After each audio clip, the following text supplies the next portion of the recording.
Sementara itu, seorang pedagang telur di Pasar Badung, Arsini, juga mengakui hampir semua jenis telur mengalami kenaikan harga. Dikhawatirkan menjelang hari raya nanti, harga telur akan semakin mahal.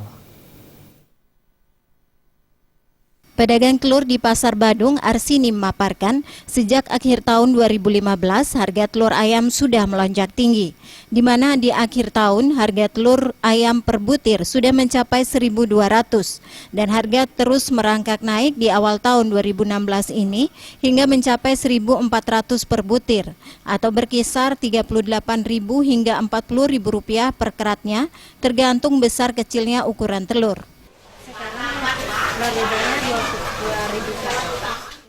Tak hanya harga telur ayam yang melambung, harga telur lainnya pun mulai mengikuti kenaikan harga telur ayam.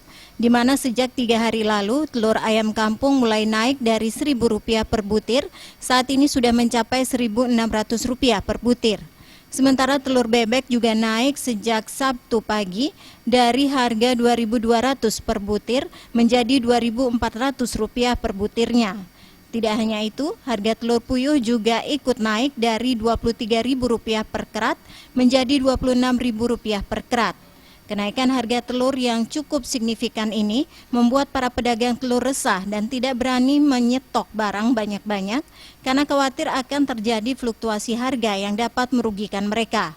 Selain itu, menurut Arsini, kenaikan harga berdampak pada menurunnya permintaan telur karena konsumen mengurangi mengkonsumsi telur.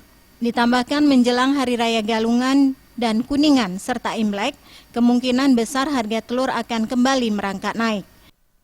Purnama dan Saputra Bali.